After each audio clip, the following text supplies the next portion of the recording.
Aujourd'hui, je te présente une vidéo tutoriel dans ma série sur le SEO. Le SEO, c'est du Search Engine Optimization. Le SEO, c'est à propos d'optimiser les différentes pages de ton site web de manière à ce que ces pages-là se positionnent mieux dans les résultats de recherche de Google. Puis le résultat final qu'on veut, c'est d'emmener plus de trafic vers notre site web et puis que ce trafic-là soit préqualifié par une recherche de mots-clés ciblés. Qu'est-ce que je veux dire par préqualifié par une recherche de mots-clés ciblés? Bien, moi, si je suis avocat en droit des affaires et que je suis basé à Longueuil, je vais vouloir que Google apporte des gens sur mon site web, des gens qui sont des prospects qui cherchent un avocat en droit des affaires à Longueuil ou autour de Longueuil. Je ne vais pas vouloir qu'ils m'amènent du trafic de gens qui cherchent un avocat en droit familial ou qui cherchent un avocat à Sherbrooke ou qui cherchent une recette de guacamole. Ce qui va être utile pour moi, c'est si Google amène des gens sur mon site web qui cherchent un avocat en droit des affaires à Longueuil. Donc, ce que je vais devoir faire dans le cadre d'un contrat ou d'un mandat de SEO sur un site web comme ça, c'est que je vais devoir optimiser les différentes pages du site web de manière à bien faire comprendre à Google que je suis un avocat, que je pratique en droit des affaires, que je m'adresse à une clientèle business et que je suis basé à Longueuil. Et puis en plus que je desserre une clientèle dans la zone géographique X autour de Longueuil. Probablement qu'il y a des villes additionnelles que je pourrais desservir. C'est ça que je veux dire par amener plus de trafic qui est préqualifié par une recherche de mots-clés ciblés. C'est qu'au lieu de juste emmener du trafic sur le site web qui est juste une masse de gens finalement, qui ne cherchent pas nécessairement ce que j'ai à offrir, Google va emmener peut-être un peu moins de gens vers mon site web, mais au moins ces gens-là vont chercher exactement ce que j'ai à offrir par rapport à mes produits, par rapport à mes services. Fait que toi, de ton côté, tu devrais faire la même chose. Tu devrais structurer ton site web de manière à ce qu'il soit vraiment clair au niveau du contenu de qui que tu es, qu'est-ce que tu fais, où que tu es, puis à qui tu t'adresses. Puis tu vas faire ça à travers une sélection de mots-clés, de choisir les bons mots-clés. Puis les bons mots-clés, ce n'est pas nécessairement les mots que toi, tu utilises dans ton travail pour nommer ce que tu fais. Les bons mots-clés, c'est les mots-clés que les internautes cherchent sur Google pour trouver une entreprise comme la tienne qui offre tel produit ou qui offre tel service. Donc, au départ, on a une idée de c'est quoi les mots-clés qu'on pense que les gens cherchent, mais dans la réalité, des fois, il y a un décalage entre ce que nous, on pense et ce que les internautes cherchent réellement. Puis c'est ce que je vais te montrer aujourd'hui. Donc aujourd'hui, je te montre comment choisir tes mots-clés de manière efficace pour que ton SEO soit vraiment efficace après. La base du SEO, la partie la plus importante du SEO, c'est vraiment le contenu textuel dans les pages de ton site web. Il y a plein d'autres choses qu'on peut faire en SEO, soit au niveau du SEO technique ou du SEO de contenu. Mais l'affaire qui est la plus importante, c'est vraiment les textes qui sont dans la page. Puis à la base, si tu ne choisis pas bien les mots-clés que tu mets dans ces textes-là, tout le reste de ton SEO va être chambranlant. C'est un peu comme quand tu construis une maison, la fondation, tu vas avoir une fondation qui va être solide avec des blocs qui sont bien ancrés ensemble. Puis après ça, quand tu montes les murs, puis le toit par-dessus, puis la maison, tout est solide. Ça, c'est quand tu choisis tes bons mots-clés. Si tu ne choisis pas les bons mots-clés dès le départ, c'est comme si tu avais une fondation où les blocs de ciment sont peut-être pas bien soudés ensemble, c'est peut-être pas à niveau, c'est peut-être un peu croche, puis tu poses les murs par-dessus, puis le toit, puis c'est un peu chambranlant aussi. C'est ce que tu veux éviter. Donc, aujourd'hui, je vais te montrer comment bien choisir tes mots-clés. Aujourd'hui, on ne parlera pas de où positionner les mots-clés dans le site web. On ne parlera pas non plus de qu'est-ce que le robot de Google regarde quand il analyse ton site web, ni non plus rien d'autre autour du SEO, outre la sélection des mots-clés. Par contre, tous ces autres morceaux-là qui comptent dans le SEO, ce que tu dois faire avant et après ce que je te montre aujourd'hui, j'ai des vidéos sur la chaîne YouTube de Winnovio qui t'expliquent chacune de ces choses-là. Tu as juste à aller sur la chaîne de Winnovio, taper SEO dans la boîte de recherche ou référencement, puis tu vas trouver toutes les vidéos que mon équipe et moi on a faites par rapport au SEO.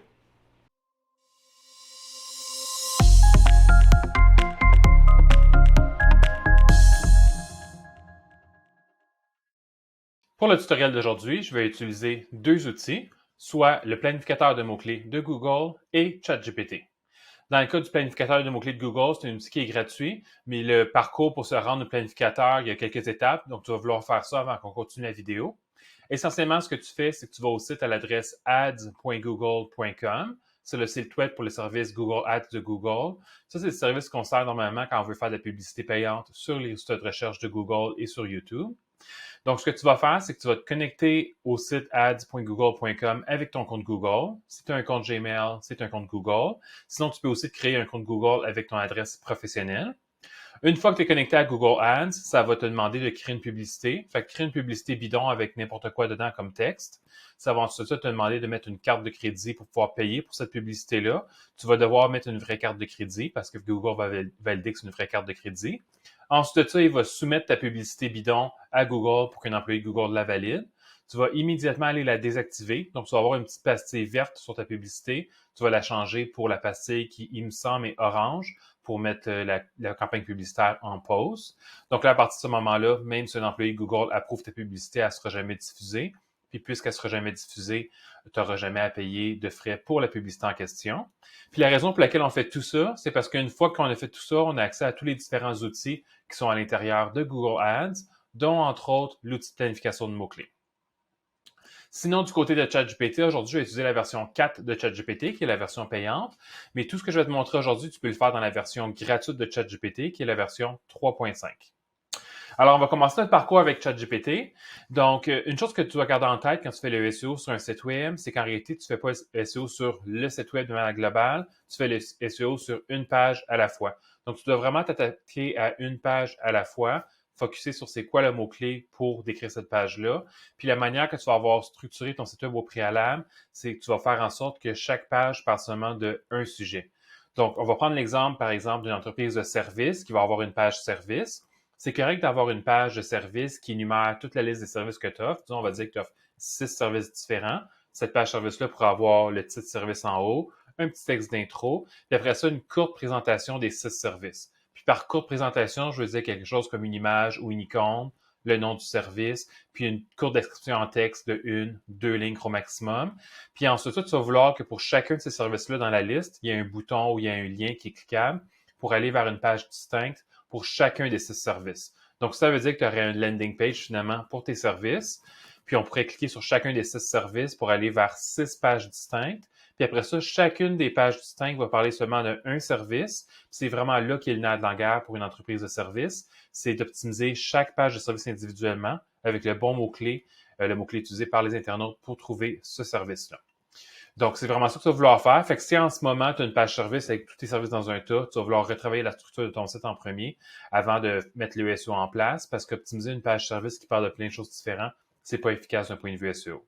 Si dans ton cas, tu as une entreprise de produits ou tu aurais un catalogue de produits sur ton site web ou une boutique en ligne, c'est le même principe. C'est correct d'avoir une page qui énumère toutes les catégories de tes produits. C'est correct d'avoir des pages qui énumèrent tous les produits dans une catégorie en particulier. Mais après ça, tu veux définitivement avoir une page distincte pour chacun des produits que tu as à vendre. Donc, si tu as 300 produits dans ton catalogue, tu vas vouloir avoir 300 pages qui vont, chacune de ces pages-là, présenter un seul produit. Puis chacune des pages de produits, tu vas l'optimiser avec le bon mot-clé pour que les internautes trouvent ce produit-là sur Google. Donc, tu vas vouloir faire ça pour toutes les différentes pages de ton site web. Tu offres de la formation, c'est correct d'avoir une landing formation, mais fais des sous-pages pour chacune des formations. Tu as un portfolio où tu présentes tes projets, c'est correct d'avoir une liste de tous tes projets, mais après ça, fais une page distincte pour chacun des projets, puis optimise chacune des pages de projet avec les mots-clés qui ont rapport avec ce projet-là. Donc, ça, c'est ce que tu vas vouloir faire au départ. Pour l'exemple d'aujourd'hui, je vais simuler comme si je faisais un contrat pour une notaire qui est basée au Québec. Et puis, je vais utiliser ChatGPT pour m'aider à trouver les bons mots-clés ou me trouver des pistes d'idées pour les mots-clés, étant donné que moi, je suis pas en notariat, je suis un gars de web, je suis un programmeur. Donc, je suis pas une personne qui a étudié pour devenir notaire. Fait que on va assumer ici que je comprends pas bien ou je connais pas beaucoup le travail d'un notaire. Puis, je vais utiliser ChatGPT pour m'aider à mieux comprendre c'est quoi les mots-clés qui pourraient décrire les différents services sur le site web de ma cliente. Puis toi, en réalité, même si tu connais bien ton domaine, c'est une bonne idée de commencer par ChatGPT, parce que ChatGPT, il connaît plein de choses sur plein de sujets, incluant ton domaine d'activité à toi. Puis ça se peut qu'il y ait des idées de mots-clés que toi, tu n'aurais pas en réalité. Fait que c'est un bon départ de commencer avec ChatGPT pour faire un petit brainstorming de mots-clés. Puis là, après ça, aller dans le planificateur de mots-clés de Google pour voir c'est quoi les statistiques exactes de recherche pour ces mots-clés-là. Donc, allons-y avec ça. Donc, en même temps, je vais te faire un petit topo là, sur ChatGPT là, pour te mettre en contexte si jamais tu ne connais pas bien ChatGPT. Donc, ChatGPT, c'est une IA ou une intelligence artificielle conversationnelle qui est la somme de toutes les connaissances de tous les humains de tous les temps, en réalité. C'est comme discuter avec un humain hyper intelligent qui connaît tout. Et puis, ce qui est important, par contre, avec ChatGPT, c'est que c'est un peu comme je t'ai dit dans mes vidéos, si tu as vu mes vidéos tutoriels à propos spécifiquement de ChatGPT, tu sais que je te dis souvent que ChatGPT, c'est comme un jeune qui sort de l'école ou un stagiaire qui a appris plein de choses, qui a plein de connaissances, mais qui n'a pas beaucoup d'expérience ou pas du tout d'expérience en milieu de travail. Puis tu dois le tenir par la main pour être vraiment clair avec lui en lui disant qui t'es, qu'est-ce que tu fais, comment tu veux qu'il t'aide, comment tu veux qu'il fasse ce travail-là, etc. Fait que tu dois être vraiment clair et détaillé avec ChatGPT. Ça demande plus d'efforts au départ pour faire la mise en contexte, mais une fois que la mise en contexte elle est faite, ChatGPT est beaucoup plus efficace par rapport aux rétroactions qu'il va te donner parce qu'il comprend beaucoup mieux qui t'es, qu'est-ce que tu fais, qu'est-ce que tu attends de lui, puis comment tu veux qu'il fasse ce travail-là. J'ai préparé ma requête d'avance pour pas que tu me vois taper au clavier. Fait que je vais la copier-coller. Je vais la soumettre à ChatGPT, puis je vais te la lire pendant qu'il me répond. Donc, je lui ai écrit ici, je suis responsable du site web d'une notaire nommée Maître Patricia Dubuc, non fictif. Son cabinet est situé à Trois-Rivières au Québec et offre tous les services traditionnels offerts par les notaires au Québec. Soit, puis là, la raison pour laquelle je donne le nom du notaire, c'est parce que j'aimerais aussi peut-être que plus tard, ChatGPT m'aide pour la rédaction de mes pages de service, de mes articles de blog, etc. Puis sachant c'est quoi le nom du notaire, il va pouvoir l'intégrer dans les textes. Ensuite, ça, la raison pour laquelle je spécifie que c'est Trois-Rivières au Québec, c'est juste pour être sûr qu'ils comprennent que je parle bien du Trois-Rivières qui est au Québec. Il y a peut-être un Trois-Rivières ailleurs dans le monde. Puis je lui répète encore tous les services traditionnels offerts par les notaires au Québec. Ça semble un petit peu redondant, mais je vais être vraiment sûr qu'ils comprennent que la business de ma cliente est au Québec pour qu'après ça, ils me donnent une rétroaction qui a rapport avec un notaire au Québec. Un notaire au Québec, c'est un peu différent d'un notaire dans d'autres provinces canadiennes ou dans d'autres régions du monde en réalité, où je pense qu'en Europe aussi, il y a des notaires, mais ils font pas tout à fait le même travail. Puis même chose dans la province voisine, ici en Ontario, les notaires font pas, ou les notary public font pas la même chose que les notaires au Québec. Donc, c'est important qu'ils comprennent qu'on parle de notaire au Québec. Puis, étant donné que ChatGPT connaît tout sur tout, finalement, il va savoir c'est quoi les particularités d'un notaire au Québec. Après ça, je lui dis qu'elle offre tous les services traditionnels. Puis là, je lui fais la liste des services en question. Préparation des ventes immobilières, prêt garantie hypothécaire, prêt avec un prêteur privé, planification et médiation successorale, préparation de testament et de mandat d'inaptitude, règlement de succession, homologation de mandat de protection, conseil de tutelle et nomination de tuteur. Donc, cette liste de services-là, en réalité, pour une entreprise, pour un notaire, ça voudrait dire que j'aurais une page service qui va énumérer tout ça. Puis j'aurais après ça 1, 2, 3, 4, 5, 6. J'aurais 6 sous-pages de services pour décrire plus en détail chacun de ces services-là sur une base individuelle. Puis chacune de ces pages-là, je vais vouloir les optimiser avec les bons mots-clés pour que les internautes réussissent à trouver la page, puis que ma cliente qui est notaire décroche des contrats avec ces internautes-là. Après ça, je lui dis ce que j'ai besoin de lui finalement. Je lui dis, je vais avoir besoin de ton aide pour la rédaction de texte, la révision de texte et le SEO. La rédaction des mots-clés doit être faite en français du Canada et les mots-clés proposés pour le SEO doivent résonner avec une auditoire québécois francophone. Encore une fois, j'ai l'air d'un peu répéter, finalement de radoter, mais c'est vraiment important de lui faire comprendre qu'on est situé au Québec qui est au Canada, puis de lui spécifier qu'on veut que les textes soient en français du Canada. Parce que de base, ChatGPT, quand il écrit ou il propose des choses, il se met dans un contexte international ou un contexte européen. Puis à ce moment-là, il va utiliser des mots-clés, il va utiliser des mots ou il va utiliser des tournures de phrases qui sont pas d'usage ici, puis il va pas nécessairement utiliser un français qui est régionalisé pour le Québec. Puis au bout du compte, si on écrit des textes pour un site web ou on choisit des mots-clés pour une entreprise qui est locale, comme un notaire qui n'a pas le droit de travailler en dehors de la province, on va vouloir que les textes, les mots-clés choisis résonnent avec un auditoire local. Donc, c'est pour ça que je lui dis ça ici. Puis là, il me dit, OK, c'est parfait, que vous vous concentriez sur un contenu bien adapté à votre public cible à Trois-Rivières. Pour débuter, nous pourrons travailler ensemble sur les 3 axes principaux, la rédaction de texte, la révision de ces textes pour assurer leur clarté et leur professionnalisme et l'optimisation pour les moteurs de recherche pour améliorer la visibilité du site en ligne. Donc là, ici, c'est vraiment une particularité de ChatGPT 4. Des fois, 3.5 va le faire aussi. Souvent, ChatGPT 4, quand on lui donne une requête plus complexe, comme ce que je viens de faire là, je lui ai pas juste dit réponds-moi à telle question. J'ai donné tout un contexte puis un paquet de blabla. Il va souvent répondre initialement au message avec une récapitulation de ce qu'on lui a demandé. C'est intéressant parce que ça nous permet de confirmer qu'il a bien compris, qu'on est sur la bonne longueur d'onde puis qu'on peut continuer. Un peu comme qu'on voudrait faire avec une personne, avec un humain finalement, comme une ressource junior. On va vouloir lui faire répéter dans ses propres mots qu'il a bien compris. Puis ChatGPT 4 le fait souvent de lui-même, ça. ChatGPT 5 le fait de temps en temps, mais dans un cas comme dans l'autre, on peut lui demander. J'aurais pu finir ma requête en lui disant peux-tu résumer ce que je t'ai demandé? Peux-tu résumer ce que tu as compris? Mais en réalité, il me l'a fait automatiquement ici, puis je savais qu'elle allait faire automatiquement parce que la version 4 le fait souvent automatiquement. Après ça, il me donne des conseils par rapport à la rédaction des textes, la révision, le SEO. Là, pour l'instant, ce bout-là, ça m'intéresse moins parce que je ne vais pas focusser là-dessus. Mais en réalité, si tu travaillerais avec ChatGPT, tu devrais lire ce qu'il donne comme conseil additionnel. Ça, c'est une autre particularité encore de la version 4 de ChatGPT.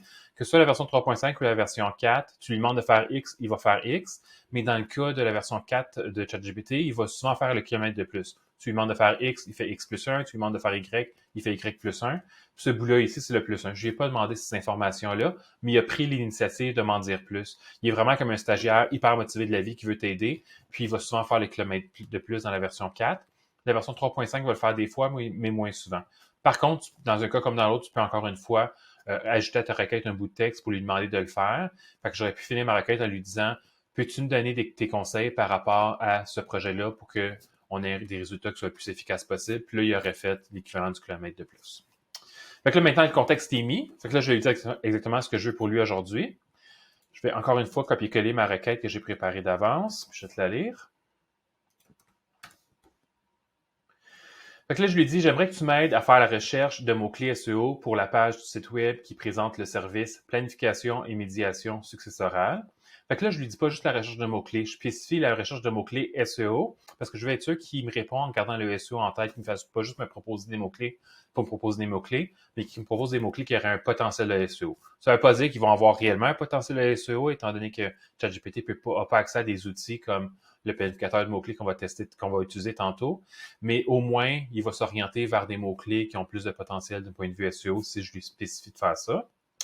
Je lui dis aussi, peux-tu me dresser une liste des mots-clés possibles pour décrire ce service et me dire lesquels tu penses auraient plus de valeur d'un point de vue SEO? Donc, là, il va me répondre. Pour optimiser le SEO de la page dédiée à la planification et médiation successorale, tu vois, encore une fois, il me répète qu'il a bien compris la requête. Puis il me dit, voici un processus en plusieurs étapes. Il fait kilomètres de plus encore. Il me donne plus d'explications. Honnêtement, toi puis moi, là, pour 20 $ américains par mois, pour toute la valeur que tu peux tirer de la version 4 de ChatGPT, je t'invite à t'abonner. Mais il n'y a rien de ce que je fais en ce moment que tu ne peux pas faire dans la version 3.5. Peut-être en rajouter un petit peu de demande dans tes requêtes pour que ce soit un peu plus détaillé, pour qu'il retourne des retours un peu plus détaillés. Mais tu peux arriver à des résultats très similaires et très satisfaisants en réalité dans la version 3.5. C'est juste un petit peu moins d'effort d'y arriver quand tu le fais dans la version 4. Donc là, ici, il me donne des conseils. Puis là, c'est les mots-clés qui m'intéressent. Il me dit les mots-clés potentiels, planification successorale à Trois-Rivières, médiation successorale, service de succession notaire, conseil en succession notaire, etc. Fait qu'il me donne toute une liste de mots-clés potentiels. Fait que là, ça va être mon travail à moi comme humain de passer à travers ces mots-clés-là, puis voir lesquels sont potentiellement intéressants.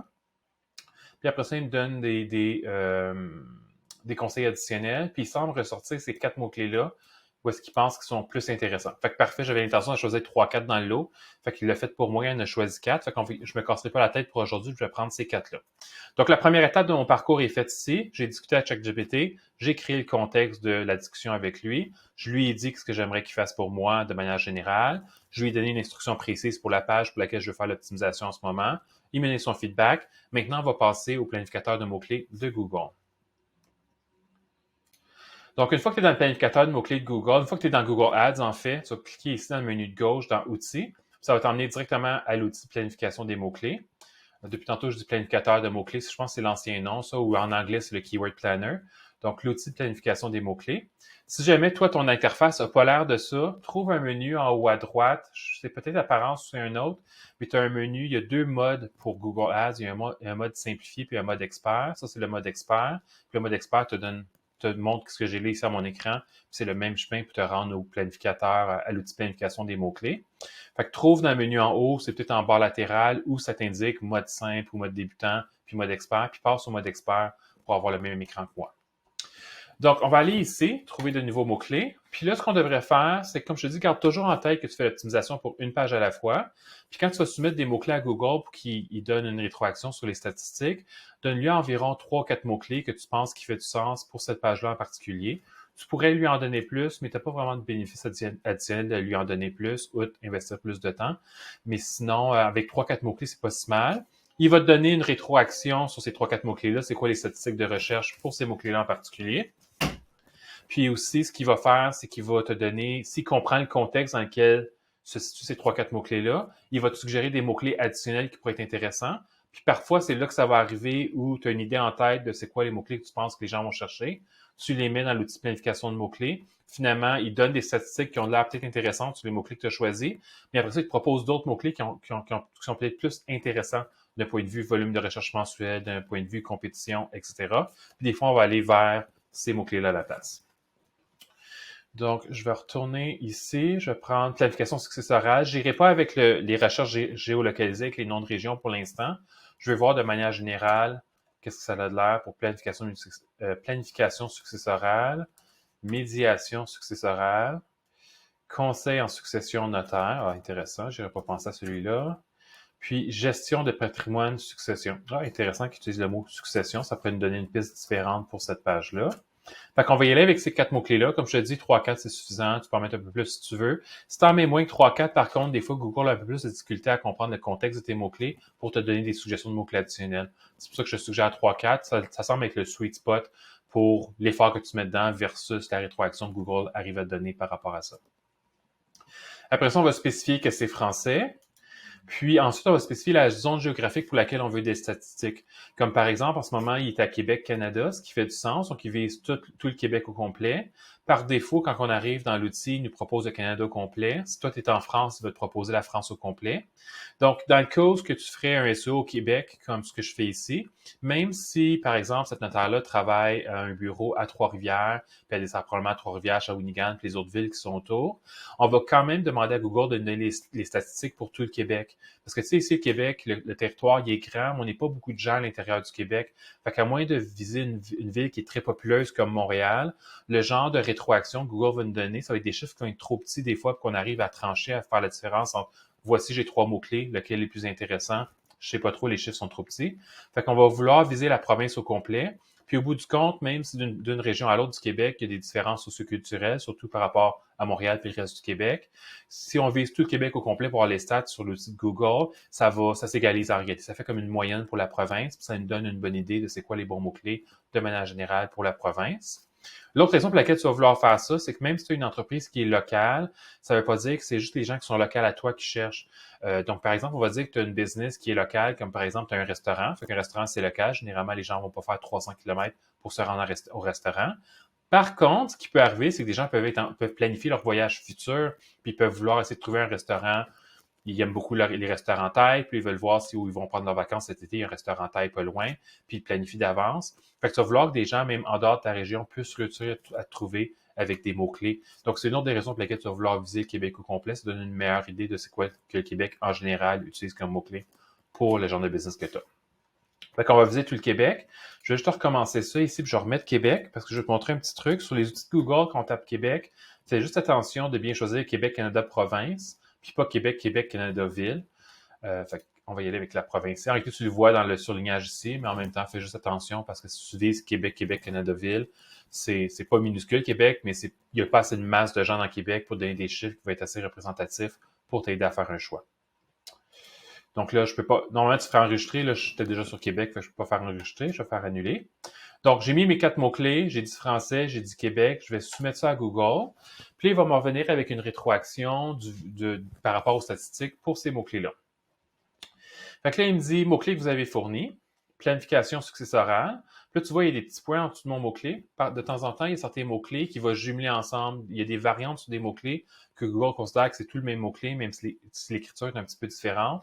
Comme par exemple, des fois, le féminin puis le masculin d'un mot, il va considérer que c'est deux mots différents. Mais des fois, le masculin puis le féminin, il va considérer que c'est le même mot. Le singulier puis le pluriel, des fois, il va considérer que c'est deux mots. Puis des fois, le singulier puis le pluriel, il considère que c'est le même mot.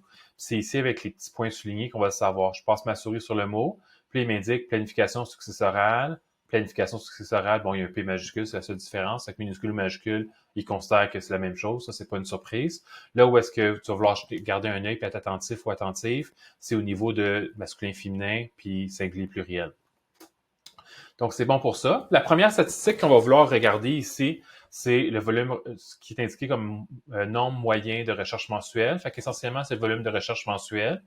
Donc, ça, c'est basé sur des statistiques des derniers 12 mois. Puis la moyenne par mois de recherche pour ce mot-clé-là au Québec, c'est de 100 à 1000 recherches par mois.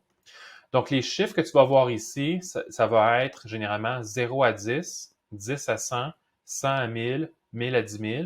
Puis ici, au Québec, c'est rare qu'on a plus haut. Mais si tu fais du SEO en France ou si tu fais du SEO en anglais au Canada ou aux États-Unis, après ça, tu vas voir 1000 à 10 000, 10 000 à 1 million, si je me souviens bien, puis 1 million à 5 ou 10 millions. Une affaire du genre. Ce genre de chiffres-là, on ne voit pas ça au Québec. On n'est pas assez nombreux pour avoir des gros chiffres de même. Pas mal le plus gros que tu pourrais voir, c'est 1000 à 10 000 ici au Québec. Donc ici, ça nous dit que dans les derniers 12 mois, il y a eu de 100 à 1000 recherches mensuelles sur ce mot-clé-là.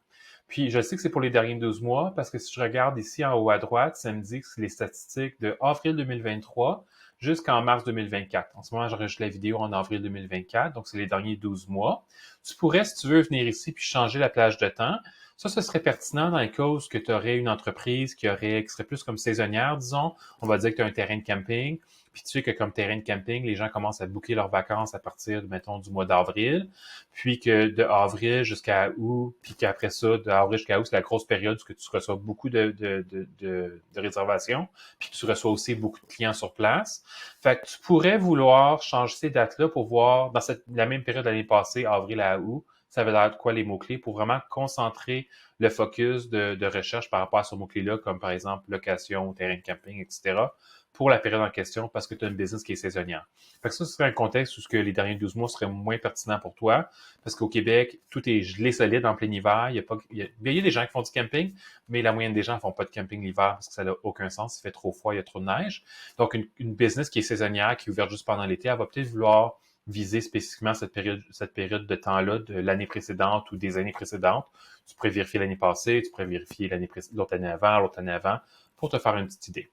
Mais là, ici, pour une genre d'entreprise comme une notaire qui travaille 12 mois par année, elle a peut-être des pics à certains moments de l'année, comme par exemple, quand les gens se marient plus l'été, il y a peut-être plus de contrats de mariage à faire.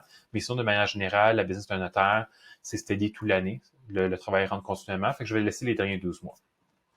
Donc, ce mot-clé-là, il reçoit de 100 à 1000 recherches par mois.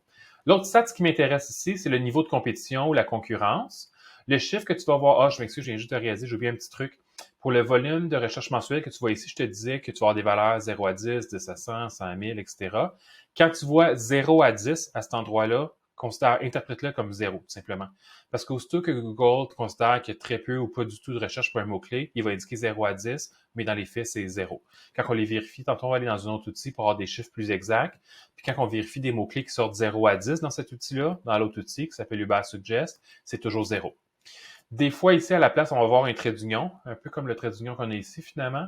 Des fois, tu vas avoir un trait d'union ici. Ça pourrait vouloir dire qu'il n'y a vraiment aucune recherche ou Google a tout simplement pas de statistiques par rapport à ce mot-clé-là, mais il pourrait peut-être avoir des recherches quand même. Puis si tu penses que c'est un beau mot-clé, ce mot-clé-là qui aurait un trait d'union ici, tu pourrais vouloir le valider dans un autre outil, comme Uber Suggest qu'on va vérifier tantôt, ou dans SEMrush aussi, tu peux faire ce genre de recherche-là.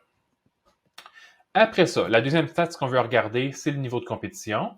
Les valeurs que tu vas voir ici, ça va être faible, moyen ou élevé. Ça indique la quantité de sites web qui se positionnent déjà au Québec par rapport à ce mot-clé-là. Ou pas la quantité de sites web, par exemple, la quantité de pages qui se positionnent déjà au Québec dans les résultats de recherche de Google avec ce mot-clé-là.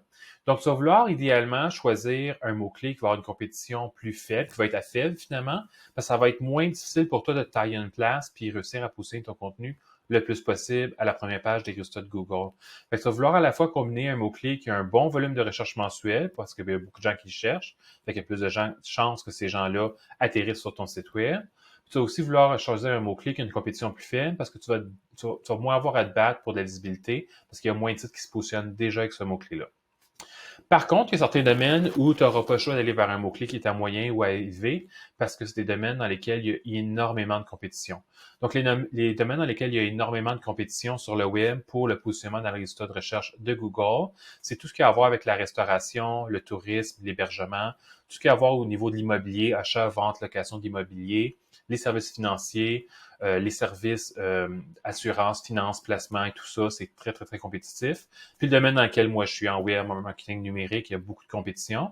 Donc, dans tous ces domaines-là, ça se peut que tu n'aies pas le choix de choisir un mot-clé qui a une compétition qui est à moyen ou à élevé. Fait qu'à ce moment-là, il va falloir que tu tranches avec les autres critères que je vais te montrer aujourd'hui, dont entre autres le volume de recherche mensuel. Parfois, ici, dans la colonne concurrence, tu vas voir quelque chose comme ici, un trait d'union. Quand tu vois un trait d'union dans ce tableau-là, ça veut soit dire que la compétition ça veut soit dire que Google n'a pas de statistiques par rapport au niveau de compétition ou la compétition est plus faible que faible finalement. Fait que ça peut être un bon signe qu'il y a un trait d'union à cet endroit-là, à moins que tu aies un 0 à 10 ici. Si tu as un 0 à 10 ici, puis tu as un trait d'union là, ou tu as un trait d'union ici, puis tu as un trait d'union là, ça veut dire que c'est vraiment pas un mot-clé intéressant, personne ne le cherche, utilise-le pas sur ton site web, c'est une perte de temps. Même si toi, tu aimes ce mot-clé-là, on s'en fout. On s'en fout. Ce qui est important, c'est que tu choisisses un mot-clé que les gens cherchent. Le site web, tu le fais pas pour toi. Tu payes pour, il t'appartient, mais tu le fais pas pour toi. Tu le fais pour tes prospects, tu le fais pour tes clients. Donc, tu dois utiliser le vocabulaire qui va résonner avec eux sur ton site web. Pas le vocabulaire que toi, dans ton ego, tu aimes utiliser. C'est pas pour toi le site web. On met l'ego de côté quand on travaille sur un site web. Donc, tu vas voir ici faible, moyen ou élevé. Des fois, tu vas voir trait d'union qui peut être pas de statistique ou plus faible que faible. La prochaine statistique que tu vas vouloir vérifier ici, c'est les enchères. Tu te souviens, là, en ce moment, on est dans Google Ads, qui est le service de Google pour faire de la publicité payante. Essentiellement, quand on fait de la publicité payante sur Google, c'est du pay-per-click ou PPC. Donc, pay-per-click, PPC. Donc, ce qu'on fait quand on fait de la publicité sur Google, c'est qu'on va dire à Google, OK, quand les gens cherchent, par exemple, notaire Trois-Rivières, affiche ma publicité. Ma publicité va dire telle chose au niveau du texte. Quand les gens cliquent dessus, je suis prêt à donner 40 sous à chaque fois. puis mène l'internaute vers telle page de mon site. Donc, quand tu fais une recherche sur Google, puis tu vois des publicités affichées, les gens ne payent pas pour que cette pub-là l'affiche, jusqu'au moment où tu cliques sur la pub, puis là, l'annonceur paye pour avoir reçu un clic. Donc, c'est pour ça qu'on dit que c'est du pay-per-click ou PPC. C'est parce qu'on paye de la publicité sur Google Ads, l'annonceur la paye quand il reçoit un clic sur sa publicité. Donc ici, ce qu'on fait, c'est du SEO, c'est pas du SEA ou du pay-per-click finalement, c'est du SEO qu'on fait. Par contre, c'est quand même intéressant de voir si on va recevoir de la compétition de gens qui payent pour ce mot-clé-là, parce que quand on paye pour la publicité sur Google, ça apparaît avant les résultats naturels. Fait que moi, comme notaire ou comme personne qui fait du SEO pour le site web d'un notaire, si j'optimise la page de mon client avec un certain mot-clé, puis je l'optimise bien, ça va venir dans les résultats naturels, mais s'il y a des gens qui payent pour de la pub, il va toujours avoir de la pub au-dessus. Donc, ici, tu vas vouloir regarder, premièrement, s'il y a des annonceurs qui payent pour de la pub. Fait que là, on peut voir que pour ce mot-clé-là en particulier, les annonceurs qui, au Québec, payent pour annoncer mettre de la publicité quand quelqu'un cherche planification successorale, l'annonceur qui paye le moins cher du clic, c'est 1,15 $ du clic. Puis l'annonceur qui paye le plus cher, c'est 5,48 $ du clic. Donc là, ici, on ne sait pas c'est quoi la moyenne. La moyenne médiane, elle est peut-être plus à 2 $, elle est peut-être plus à 5 $. On ne sait pas avec cet outil-là exactement, mais on sait que les enchères, ils vont d'un 1,15 $ à 5,48 $.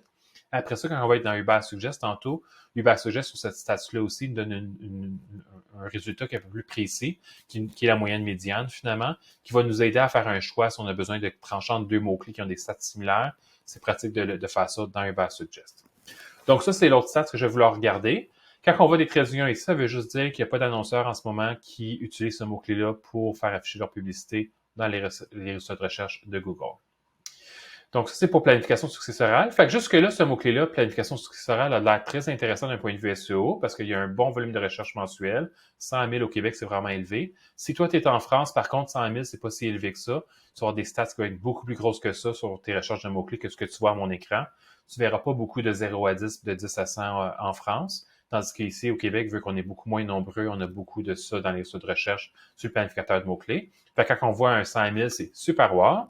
En plus, ce 100 000-là, il vient avec une compétition faible, ce qui est vraiment wow aussi.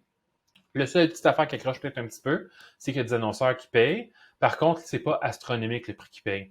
Au niveau du prix qu'on paye sur la publicité Google Ads, ça varie là, grandement là, selon le domaine d'activité et selon la région visée. Mais tu sais, souvent, ça va varier d'être des sous du clic, comme 40 sous du clic, 80 sous du clic, à être des dollars du clic, comme tu vois ici. Puis dans certains domaines où la compétition est vraiment, vraiment féroce, puis que les annonceurs ont des poches très profondes, puis ils peuvent mettre beaucoup de sous en publicité, comme par exemple en immobilier, là, puis où les avocats aussi, on va voir du 20, 30, 40, 50 $ du clic. Mais ça, c'est vraiment dans des domaines où ils ont beaucoup de budget marketing, puis ils font aussi beaucoup d'argent quand ils font des ventes, comme des avocats, comme des compagnies de construction. Fait que là, ici, c'est pas si mal quand même. Fait que ce mot-clé est quand même intéressant, même s'il y a de la compétition de pay-per-click, parce qu'elle n'est pas ridiculement élevée, la compétition. Après ça, je vais regarder le mot-clé suivant, médiation successorale. Il y a des petits points en dessous. Puis là, il me dit médiation successorale, majuscule, minuscule. Il voit ça comme la même chose. L'autre chose qui fait des fois que Google va voir deux mots-clés comme une chose différente ou pareil, c'est les accents en français. Fait qu'il aurait pu voir médiation avec un accent comme un mot-clé, puis médiation pas d'accent comme un mot-clé complètement différent. Donc ça, c'est à valider ici. C'est sûr que tu vas vouloir faire attention d'utiliser des mots avec des fautes d'orthographe sur ton site web, parce que quand le robot de Google passe sur ton site web pour analyser le contenu, il fait une analyse de la qualité de la langue, finalement, que ce soit en français ou en anglais, il fait une analyse de la langue. Puis si tu as des fautes d'orthographe dans ton texte, tu vas perdre des points de point de vue SEO parce que ça réduit la qualité de tes textes. Puis tout ce que Google fait dans la vie, c'est à propos d'améliorer l'expérience utilisateur des internautes. Il veut présenter le bon contenu à la bonne personne au bon moment dans les résultats de recherche de Google et dans les résultats de recherche de YouTube, parce que YouTube, c'est un engin de recherche aussi.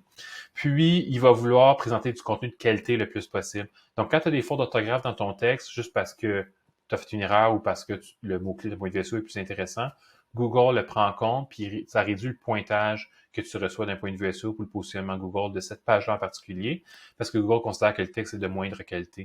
De la même manière que si tu bourres ton texte de mots-clés juste pour essayer de jouer le système puis de positionner, Google va le voir, ça s'appelle du keyword stuffing en anglais ou du bourrage de mots-clés, puis il va te pénaliser pour ça aussi. Ça, c'est le sujet pour une autre vidéo, je pourrais t'en parler à un autre moment donné, mais il faut que tu fasses attention aussi à tes répétitions de mots-clés dans tes textes.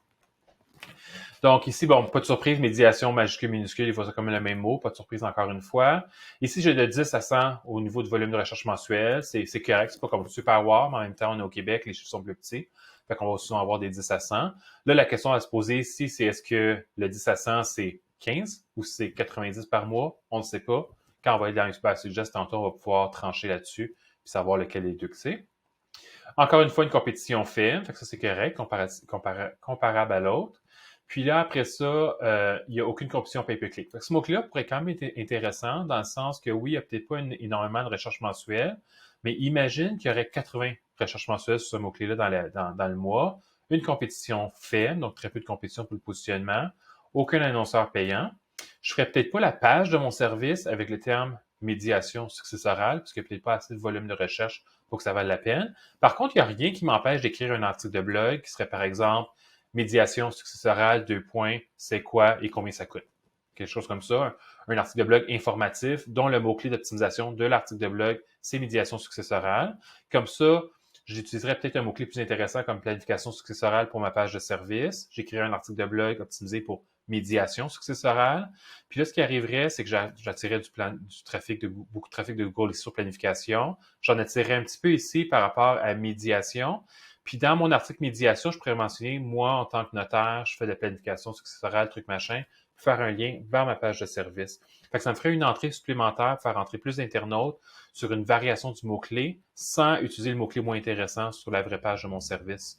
Puis tu vas vouloir faire ça, en réalité, probablement qu'en faisant de la recherche de mots-clés, tu vas avoir plein de mots-clés qui vont sortir, qui sont intéressants, mais pas assez pour faire une page de service. Tu les prends en note, puis après ça, tu t'en sers plus tard pour un article de blog. Le blog, c'est magique là, pour le SEO, pour faire rentrer des gens sur ton site web. Ça te permet d'avoir plein de contenus avec plein de mots-clés optimisés, chacun avec un mot-clé différent, mais plein de mots-clés différents à travers tes articles, ce qui permet d'attirer beaucoup plus de trafic vers ton site web pour un service si tu utilises le meilleur mot-clé pour la page service, puis après ça, les 3 ou 4 autres mots-clés qui sont intéressants, mais moins intéressants, tu écris 3-4 articles de blog pour amener du trafic sur ton site web avec ces 3-4 mots-clés-là.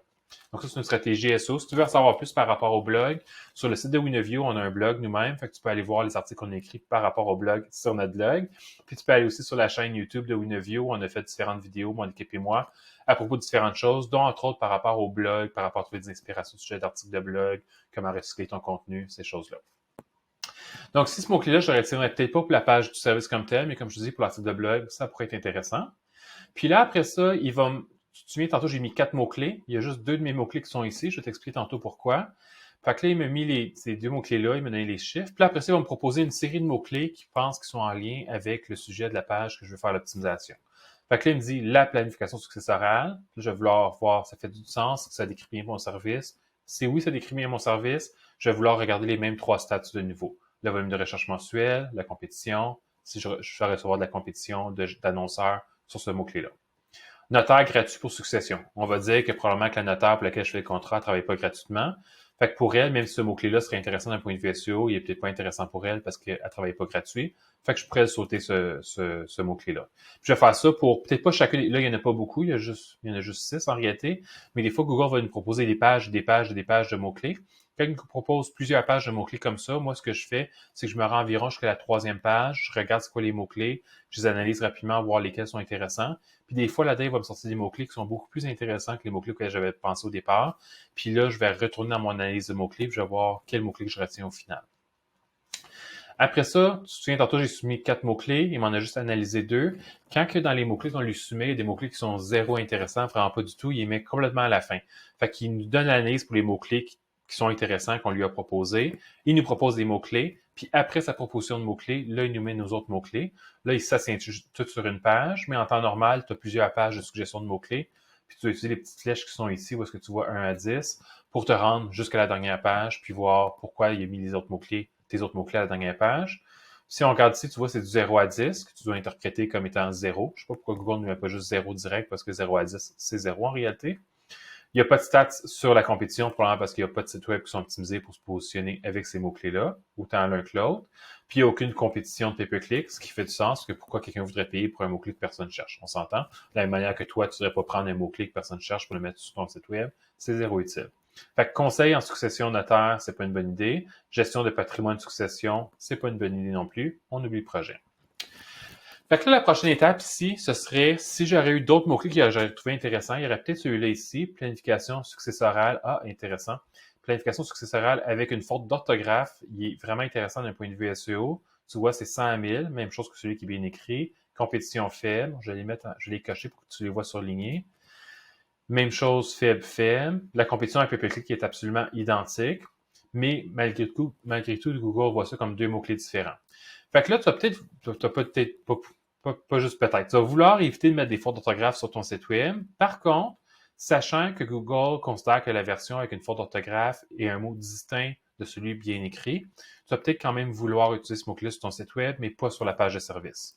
Fait que là, ici, si j'aurais fini ma recherche de mots-clés, puis mes deux winners, mes deux plus intéressants sont ceux-là, j'utiliserai la bonne formulation écrite correctement pour la page de mon service.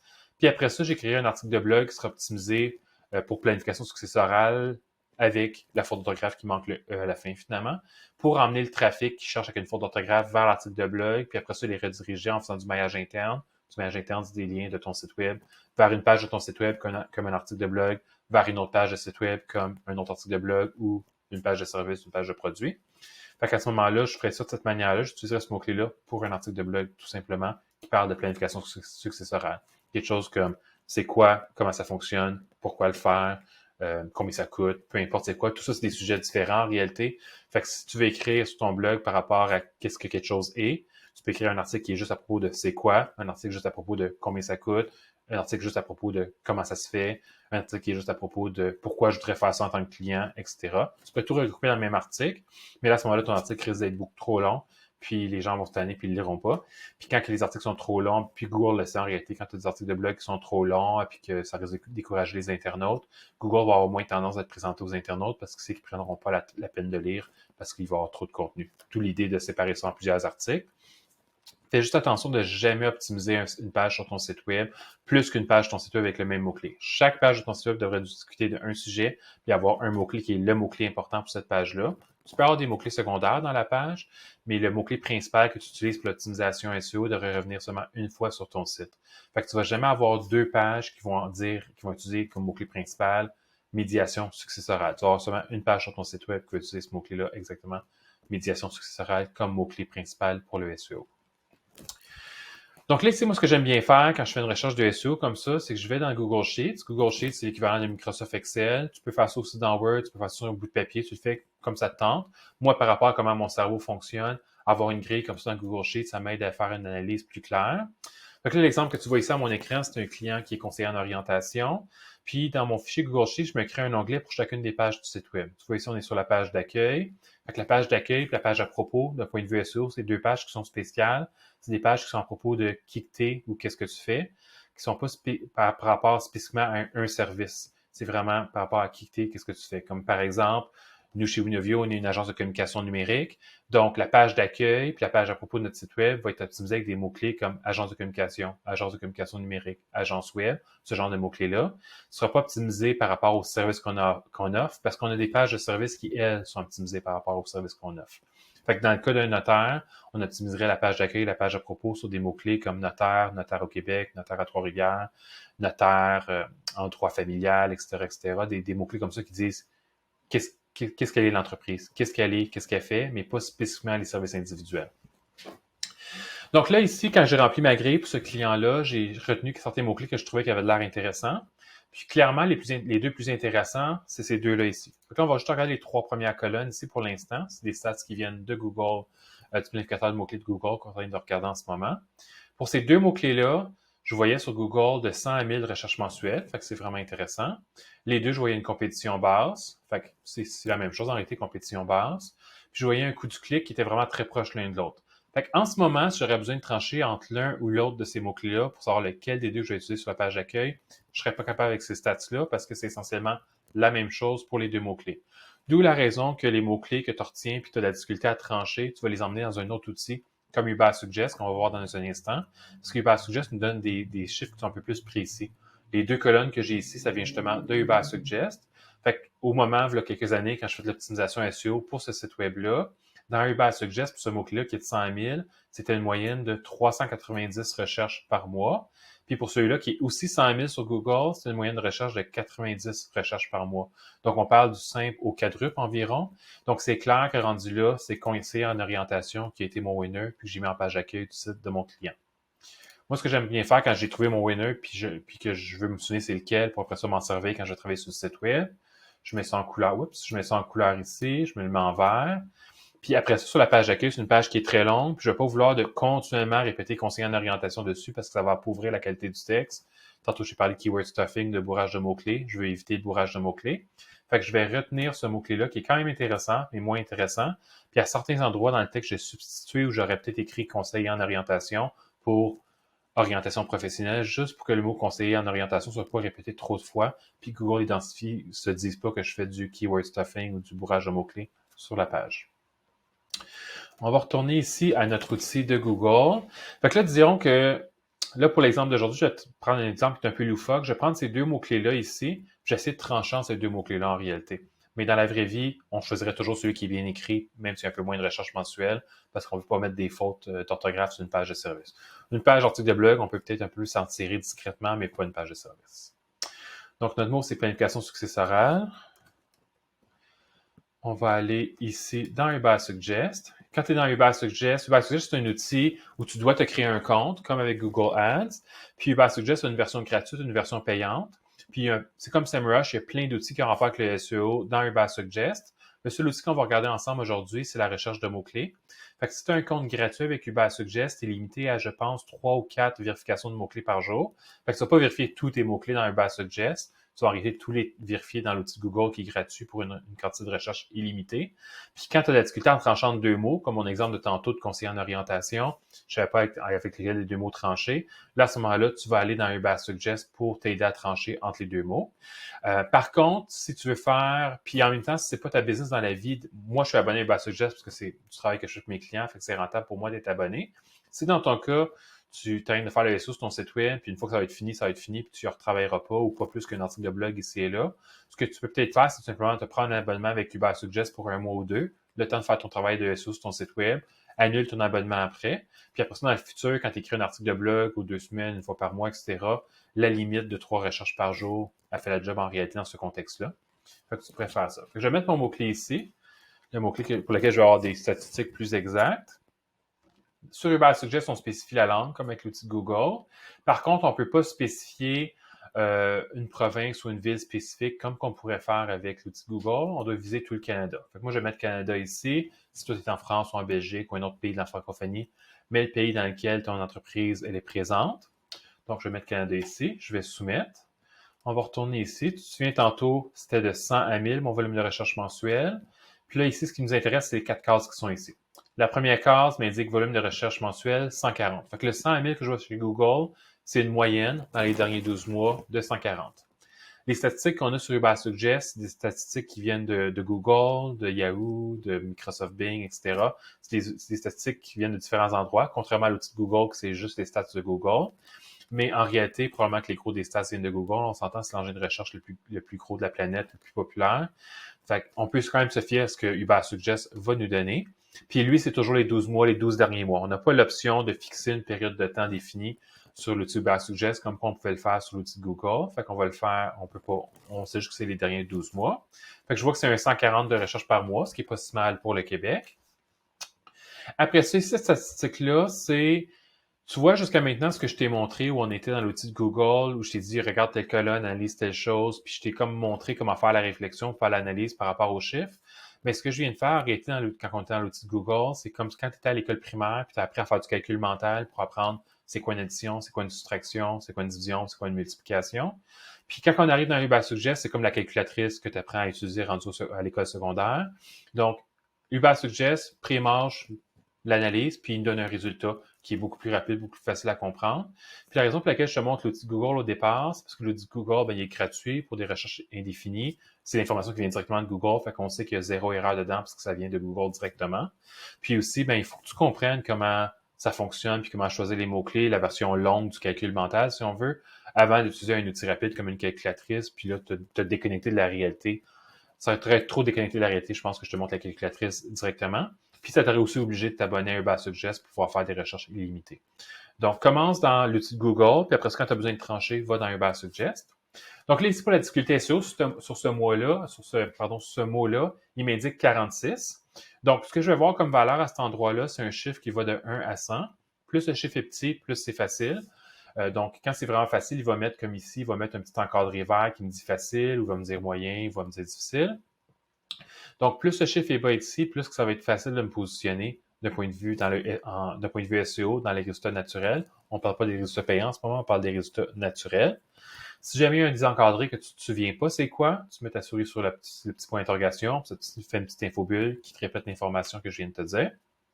Fait que ça, c'est pour le positionnement naturel. Fait qu'à première vue, ce mot-clé-là a de l'air pas si mal. Il n'est pas super wow parce qu'il est dans le bas de la plage de 100 000. Puis 46, c'est pas aussi intéressant que de voir, mettons, 20. Après ça, ces deux encadrés-là, c'est le rapport avec le positionnement payant. Fait qu'ici, on ne fait pas du positionnement payant, on ne fait pas de la pub. Mais comme je te disais tantôt, la pub va toujours venir avant les résultats naturels. Fait qu'on veut voir quel genre de niveau de compétition qu'on a au niveau du payant pour voir si on a peut-être une chance de se positionner naturellement en dessous ou pas, ou si les gens vont juste jamais se rendre aux résultats naturels en dessous parce qu'il y a tellement de pubs au-dessus qu'ils vont pas aller plus loin que ça. Fait qu'ici aussi, il nous prémâche l'information, il fait l'analyse pour nous, puis il nous régurgite un chiffre pour nous aider. C'est le même principe, un chiffre qui va de 1 à 100, plus qui est petit, plus c'est facile, plus qui est élevé, plus que c'est difficile. Puis là, on est justement dans le facile, fait qu'il m'a mis libellé facile ici. Après ça, quand on était dans l'outil de Google, tu te souviens, ça nous disait que l'annonceur qui paye le moins cher, c'est 1,15$ du clic. L'annonceur qui paye le plus cher, c'est 5,48$. Mais on ne sait pas c'est quoi la moyenne médiane là-dedans. Parce que, tu sais, 5,48$, c'est juste l'annonceur qui paye le plus cher, mais peut-être que la masse des gens paye 2$ du clic en réalité. Fait qu'ils sont dans le bas de cette plage-là. Puis dans cet outil-là, on ne sait pas. Rendu dans Ubersuggest, il nous donne un coût par clic approximatif qui est étrangement plus élevé que ce qu'on voit chez Google. Fait qu'il y a peut-être une erreur à quelque part. Normalement, le chiffre que Ubersuggest nous donne ici, c'est un chiffre qui serait entre ça et entre ça. Là, je comprends pas pourquoi il est au-dessus de 5,48$. Fait qu'il y a peut-être un bug à quelque part.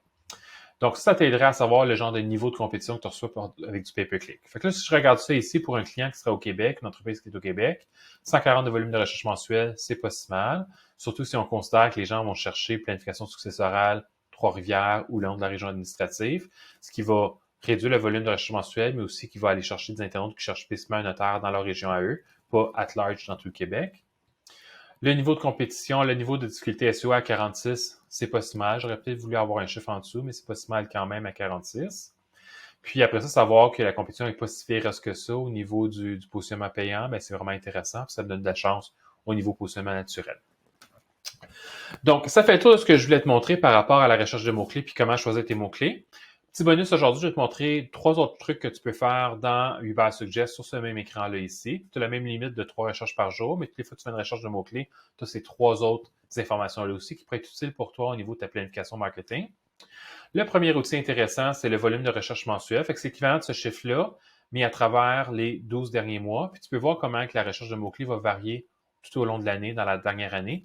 Fait que ça peut être vraiment intéressant dans le cas où tu voudrais planifier un blitz de publicité sur, mettons, faire une vidéo YouTube, faire un article de blog, faire de la pub payante sur Facebook, mettre pas des Reels sur Instagram, etc., ces choses-là. Si tu te rends compte qu'au niveau engin de recherche, il y a le mot-clé que tu aimerais optimiser, il y a des gros pics de recherche à certains moments de l'année, ça, c'est une indication pour toi. Là, c'est pas que c'est plutôt régulier, un creux ici, mais c'est plutôt régulier.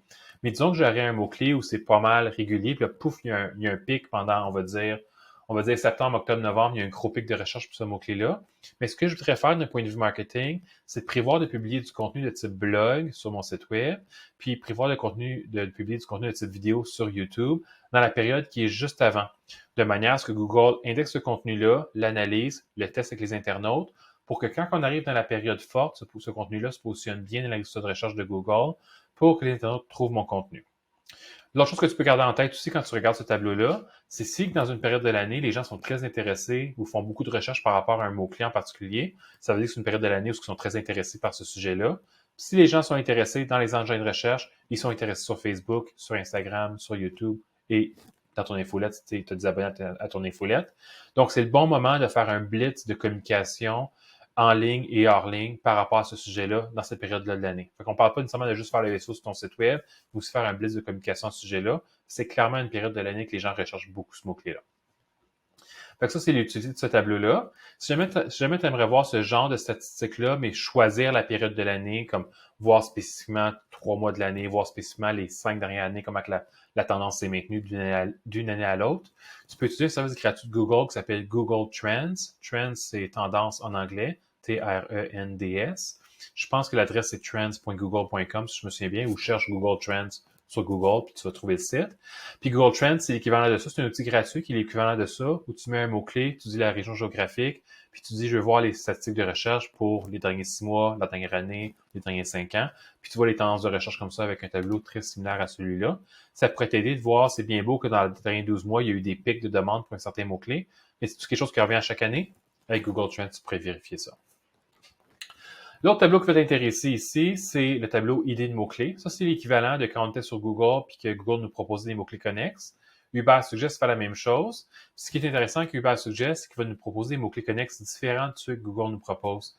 Fait que là, ce qu'on va regarder ici, c'est quoi les mots-clés qu'il me propose. Je vais vouloir voir le volume de recherche mensuel. Là, il n'y en a pas qui sont intéressants, mais il y aurait pu en avoir qui aurait été plus intéressant que celui que j'examine en ce moment. Voir c'est quoi la difficulté SEO, qui est le dernier chiffre ici, la colonne en couleur. La difficulté en compétition payante, combien que les gens payent en moyenne pour ce mot-clé-là au Canada. Puis des fois, tu vas trouver un mot-clé qui a l'air intéressant. Puis pour le confirmer, des fois, tu vas le prendre, tu vas retourner à l'outil de Google, tu vas le soumettre à Google. Fait que tu reviens tout simplement ici où tu as tes différents mots-clés. Tu rajoutes un autre mot-clé ou tu enlèves les mots-clés qui sont là, tu en mets un nouveau. Tu fais comme tu veux, là, tu peux en ajouter ou en supprimer. Puis tu mets ce mot-clé, tu as pris sur Uber Suggest, puis tu le vérifies aussi. Prends pas juste les mots-clés directement dans Uber Suggest, tu fais comme wow, j'ai trouvé un winner, puis je m'en sers. Retourne le valider. De la même manière que des mots-clés que tu vas choisir sur Google, tu peux vouloir les valider sur Uber Suggest. Définitivement, ce que Uber Suggest te donne, tu vas vouloir définitivement les valider sur Google pour être sûr qu'au niveau de Google, ils soient intéressants, étant donné que Uber Suggest, c'est Google et autres engins de recherche. Puis, si tu as la version gratuite de Uber Suggest, tu auras accès seulement à ce tableau-là ici. Si tu payes pour Uber Suggest, tu peux cliquer le bouton ici. Ça t'amène vers une autre page où il y a une liste beaucoup plus longue de mots-clés suggérés. Le dernier tableau qui nous intéresse ici, c'est le tableau idées de contenu. Ça, c'est le contenu qui se positionne, le contenu qui est le plus populaire sur les réseaux sociaux, puis qui utilise le mot-clé planification successorale. Puis souvent, le contenu que tu vas voir ici, ça va être des articles de blog ou ça va être des articles qui sont publiés sur des sites web comme Radio-Canada ou des sites de magazines, des sites de journaux comme La Presse, etc. Fait que ce que tu vas vouloir faire avec ça, en réalité, c'est que tu vas vouloir voir c'est quoi le contenu en ce moment qui performe bien sur Google, qui performe bien sur les réseaux sociaux, puis qui suscite beaucoup d'engagement par rapport à ce mot-clé-là.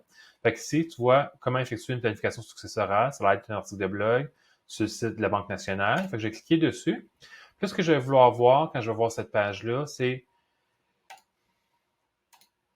quoi que la Banque nationale a écrit par rapport à ça, c'est quoi les mots-clés qu'ils ont utilisés, c'est quoi, comment ils ont abordé le sujet, etc. Puis là, je vais vouloir lire cet article-là, puis idéalement, si tu as le temps, puis c'est un blog sur ton site web, tu vas vouloir écrire un nouvel article que tu vas t'inspirer de cet article-là. Fais jamais de copier-coller. Prends jamais de contenu d'ailleurs parce que c'est pas éthique, c'est pas moral, puis aussi c'est illégal. Là. Les gens ont des droits d'auteur sur leur contenu. Fait que tu vas pas vouloir reprendre le contenu tel quel, mais tu peux quand même t'inspirer du contenu de tes compétiteurs pour faire la même chose chez toi dans tes propres mots ou idéalement faire encore mieux qu'eux. Puis la manière rapide de faire ça, à moins que tu aies envie de passer 3-4 heures à réécrire un article de blog, mais la manière rapide de faire ça, c'est encore une fois d'aller voir notre ami ChatGPT puis lui dire « ChatGPT, j'ai besoin de ton aide ». Ce que je suis sûr de faire si tu utilises ChatGPT pour faire ça, c'est que tu peux lui dire « ChatGPT, j'aimerais que tu m'aides à écrire un article de blog pour publier sur mon site web. J'ai trouvé le blog chez un compétiteur qui est très intéressant, qui parle de ce sujet-là. Je vais te fournir le texte du compétiteur, puis j'aimerais que tu écrives une nouvelle version de cet article-là dans mes propres mots, puis par rapport à ma réalité d'entreprise. Puis là, tu vas l'avoir briefé au préalable sur c'est quoi ta réalité d'entreprise pour qu'il puisse utiliser ton nom d'entreprise, utiliser le vocabulaire que tu utilises, suivre tes nombres rédactionnels, etc. Tu vas venir ici, tu vas lui dire « Voici le texte de mon compétiteur ». Tu vas venir ici, tu vas copier-coller tout l'article de blog au complet. Comme ça ici. Tu vas y coller ça dans ChatGPT, tu lui soumets ta requête, puis paf, comme par magie, en 2 minutes, ChatGPT va t'écrire un nouvel article de blog sur ce sujet-là qui va parler des mêmes choses, mais avec tes mots à toi, ou en tout cas avec ses mots à lui qui va te transférer à toi finalement. Puis ça va faire complètement un nouvel article, puis ça va éviter, premièrement, qu'il y ait une situation de plagiat, puis ça va aussi éviter Google, le robot de Google, quand il indexe le contenu de ton site web, qui voit que tu as copié du contenu d'ailleurs. Google, il aime vraiment, mais vraiment pas ça du contenu cloné. C'est une autre des raisons pour lesquelles tu ne vas pas vouloir copier du contenu qui vient d'ailleurs. Parce que si Google s'en rend compte, il va voir que tu copies le contenu ou que tu voles le contenu des autres, puis il va pénaliser ton site. Il va pénaliser définitivement la page qui a du contenu cloné, mais des fois, il va pénaliser ton site de manière globale parce qu'il va trouver que tu as des pratiques qui sont douteuses. Je ne sais pas comment te le dire poliment, là, mais c'est pas correct de faire ça, fait que fais-le pas. Par contre, utiliser ChatGPT pour écrire, ça devient un nouvel article, c'est tout à fait correct. Puis autant l'auteur original ne le saura pas, pas ChatGPT, le robot de Google ne le saura pas, puis paf, en quelques minutes, tu as un nouvel article de blog. C'est sûr que comme pour tout ce que tu fais avec ChatGPT, tu vas vouloir relire, t'assurer que c'est correct, que c'est conforme. Surtout si tu es dans un domaine qui est réglementé, comme avocat, notaire, conseiller financier, courtier en assurance, etc. C'est des domaines qui sont extrêmement, massothérapeute aussi, qui sont extrêmement réglementés. Fait que tu vas vouloir relire là, ce que ChatGPT t'écrit, mais au bout du compte, même si tu as à relire et tu as ajouté le texte, c'est beaucoup plus rapide que de passer X nombre d'heures à écrire un texte de zéro. Donc, ça, c'est pour l'outil Ubersuggest. Puis là, je viens de me rendre compte qu'on est rendu à la fin de mon tutoriel. Ça fait le tour de ce que je voulais te montrer aujourd'hui pour te montrer comment tu peux faire ta sélection de mots-clés à l'aide de ChatGPT et de l'outil de Google. Je t'ai aussi montré l'outil de Ubersuggest. Optionnellement, si tu préfères, tu pourrais aussi utiliser SEMrush. SEMrush, c'est un outil qui ressemble beaucoup à Ubersuggest, qui a beaucoup des mêmes fonctionnalités que Ubersuggest au niveau de la recherche de mots-clés, au niveau de faire l'audit de ton site web. D'ailleurs, c'est un outil qui est vraiment fun, Ubersuggest, pour ça. Quand tu vas dans Ubersuggest, tu peux venir ici dans le menu de gauche à Audit de site, lui soumettre ton site web. Ubersuggest va envoyer son robot sur ton site web et puis il va analyser ton site web d'un point de vue SEO puis dire toutes les choses qui fonctionnent puis qui ne fonctionnent pas sur ton site web. C'est surtout les choses qui ne fonctionnent pas que tu vas vouloir regarder pour pouvoir les corriger. Mais ce qui est vraiment le fun avec cet outil-là, c'est que tu peux aussi soumettre le site web de tes compétiteurs. Puis là, tu vas pouvoir voir ce qui fonctionne sur leur site web, puis quels mots-clés amènent le plus de trafic sur leur site web pour après ça prendre ça, puis le faire sur ton site web à toi, même chose, ou idéalement mieux que eux. Puis si tu veux couvrir toutes tes bases, tu pourrais aussi t'ouvrir un compte avec SEMrush qui a le même genre d'outil d'audit, mais des fois dans le rapport de SEMrush, il y a des choses qui sortent qu'on ne voit pas dans le rapport de Ubersuggest, de la même manière que des fois, il y a des choses dans le rapport d'Ubersuggest qu'on ne voit pas dans le rapport de SEMrush. Donc, c'est vraiment du SEO à un autre niveau. Concentre-toi dans les médias par structurer ton site web correctement, comme je t'ai expliqué tantôt, en ayant des sous-pages pour chaque service, chaque produit, chaque formation, etc.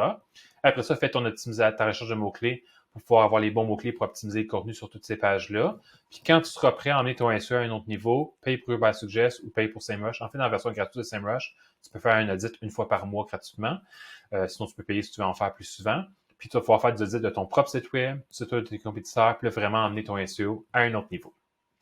Donc là, c'est vrai, c'est la conclusion de la formation d'aujourd'hui ou de la vidéo d'aujourd'hui. J'espère que ça t'a aidé à mieux comprendre comment faire ta recherche de mots-clés pour pouvoir faire une recherche de mots-clés qui va être efficace pour avoir vraiment des bonnes bases solides pour après ça avoir un SEO puis du contenu solide sur ton site web. Parce qu'au bout du compte, c'est bien beau que tu aies un site web qui est beau, qui est rapide et tout. Si personne ne le trouve sur Google, c'est du gaspillage. Fait que tu vas optimiser ton site web pour qu'il soit trouvable sur Google.